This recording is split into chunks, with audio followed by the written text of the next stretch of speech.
What's up mga lords? Welcome back again to my channel. So, eto na nga. Nasa chapter 10 na tayo. Exciting na yung mga pangyayari. Tatlo na lang ata sila na natitira dito sa loob ng dungeon. Sa loob ng double layer dungeon. So, mga lords, sabay natin tuklasin anong mangyayari. Exciting na. So, for sure, talagang merong for sure yung bida talaga natin yung maiiwan mga lords or mamamatay nito kasi yun naman yung pinakita doon sa chapter 1 sa simula na storya na to. So wag na nating pangunahan, wag nating patagalin sa bago ang lahat. Sa mga hindi pa nakapag-subscribe, well, feel free to subscribe, like and share, and leave a comment po. Sana magustuhan niyo po yung video. And eto na, hindi na natin patatagalin. Let's jump to the video. Let's go. Ito na nga, umiiyak na yung bida natin mga lods kasi ilan na lang silang naiwan. Ito na yung sinasabi niyo. You running from here will result in our deaths. Yung matanda na tumakbo labas, iniwan sila mga lods, walang hiya. Eto mga lods, napayupo na lang yung bida natin mga lods, hindi na alam gagawin, mawawala na ng pag-asa. Just usual, talagang intro lang yun. So, solo leveling chapter 10. Okay, diba? Parang alam na alam ko yung ibig sabihin nun. So, eto, ayan, unti-unti nga sumasara yung pintuan mga lods. The door's nearly closed. It's too late now, but I finally get what's happening now. So, naiintindihan na yan na daw. Ako rin. Talaga naiintindihan ko na. You should all leave. Uy, sa sakripisyo siya. Mr. Song Chi-yul. The door won't close fully as long as there's at least one person on the altar, right? Tama yun. So, magsasacrifice siya. Talagang mayroong sacrifice para makalabas yung iba. So, lalabas dito si hindi rin kasi iba yung sa chapter 1 talaga. Ini-insist ko talaga yung chapter 1 mga lods kasi nakita ko talaga. You two have many more years left ahead of you. You should leave. Sabi nga, matanda na raw siya eh. So, mas deserving nilang dalawa ni Juhi na tumakas at siya yung maiwan. Grabe, heroic deed. Miss Juhi, could you help Mr. Song? Yes, sabi ni Juhi. Oh, anong nangyari? May kalaban ata sa likod niya. Oh, anong nangyari? Bakit nabigla yung mukha niya? Parang iba yung reaction ng leading lady ng bida natin mga lods. What? Nanginginig yung tuhod niya. Siguro sa pagod at saka sa takot. Kasi kanina nag-heal siya kay Jinwoo. Lumabas na yung dugo sa ilong niya eh. Umuubo na rin siya ng dugo eh. What? Ayan no, nanginginig yung tuhod mga lods. Hindi makatayo. Paano na yan? Hindi rin makatayo si Jinwoo. Kasi yung bida natin naputulan ng tiil mga lods. Ay, hindi nyo pa alam yung tiil. Naputulan ng paa. So my legs, they won't move. Ayan na, hindi na makagalaw. Malaking problema to. Silang tatlo yung goodbye nito. It must be mana exhaustion. So tama. Kasi nga, yung nag-heal siya kanina, talagang napaubos siya ng dugo eh. You used way too much mana trying to heal Mr. Song. Ayan, nasisi patuloy yung bida natin. Mr., you should take Miss Juhi out of here. Hello? Oh, ito nga sabi ko mga lods, diba? Siya yung bida natin yung maiiwan. Kasi siya yung pinakita doon sa chapter 1. Ayan, I said I would stay. Then who will help Miss Juhi out of here? My point. There's no time go. Yan, may punto yung bida natin mga lods. Ayan, napaisip na yung matanda. Naku, tanda, tulungan mo na lang yung babae kasi talagang yan yung mangyayari. No, Jinwoo, I'd rather stay. Di nga rin niya tanggap kasi nga talagang may gusto to kay Song Jinwoo. I promised to buy you dinner, didn't I? Eat it first. Kumain ka muna. Mauna ka munang kumain, pero hindi na ako susunod. Yun yung ibig sabihin niya. I'll get my payment from you when I return. Mga false promises. Hindi matutupad na mga promise. Pero, naiintindihan ko naman yan. Sinasabi naman yan ng bida natin. Kasi para hindi na pumilit si Joey. Pero, kinarati doon ng matanda. This isn't the time for jokes. Ayan, kinarga ng matanda. Talagang yung bida natin yung naiiwan mga lods. Sorry, but there really isn't any time left. Please take care of her. May gulay, nakakalungkot naman to mga lods. Yeah, I will. Sus Mariosep. Bakit naman sumantong sa ganito? Nasa dirang dungeon to anong muna eh. Tapos, ayan iyak siya. Pupo. So, wala na mga lods. Yan mga mata niya parang wala ng pag-asa eh. Thank God.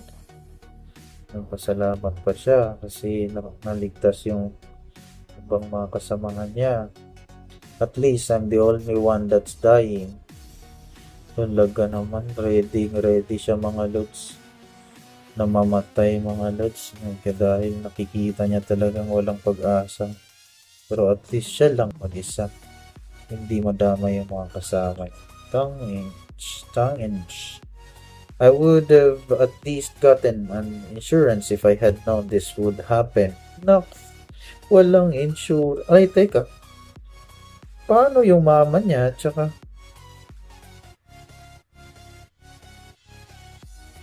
insurance. Walang matitira sa sino mag-aalaga, di ba? Yung mama niya nasa ospital. Since it has come down to this, I'm gonna take at least one monster with me.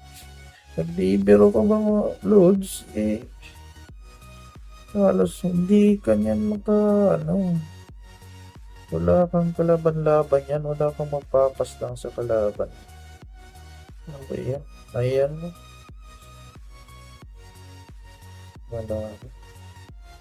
Wala na mga lods. Wala nang pag-asa mga lods. Ang lalaki niyan. Wala pa siyang Tingnan niya yung mata ng bida natin mga lods.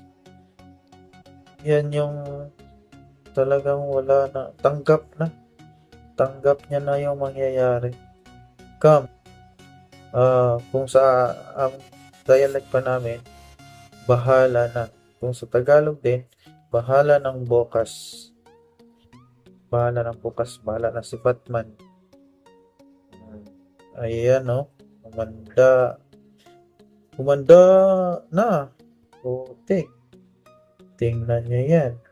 Statwa yan Malalaki yan. Ay putik. Talagang diniretso. Walang second to. Talagang lusot yung espada ng statwa. Espada ba yan? Spear. Wasak. Tutoy. Ano to?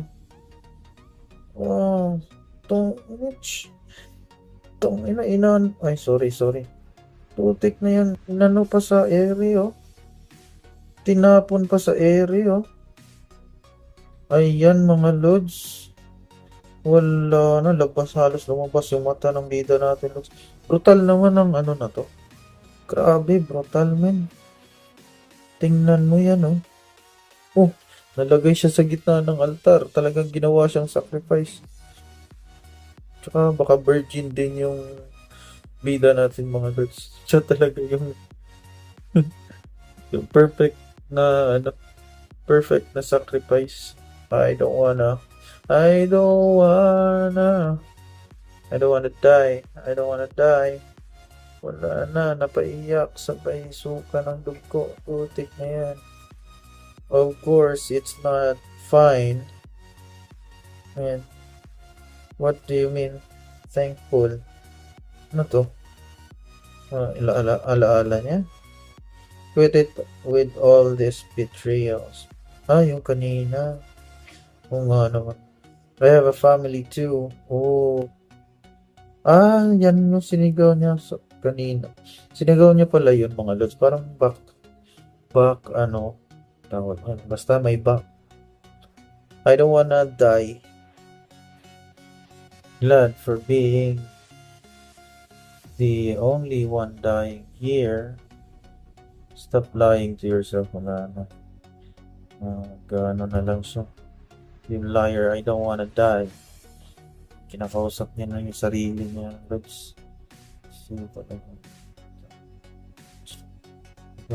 If only I had just one more chance, humihingi na ng isang pagkakataon yung bida natin ng mga lods.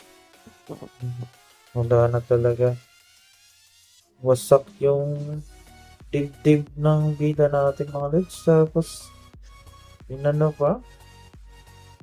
tinapon pa pataas, tapos wala na. Ayun yung flame na nawala na. Ibig sabihin, wala na rin yung apoy ng buhay. Apoy ng buhay. So, eto. Yan. Espada. Talaga naman. Anong nangyayari? Parang may ng gravity Ito. Baka may milagro, men. Tingnan natin anong mangyayari kung may milagro o wala. Wala. So, naginip lang. You have completed all the necessary requirements of the secret quest, Courage of the Weak. Ano yan? What's this? Same kami na tanong.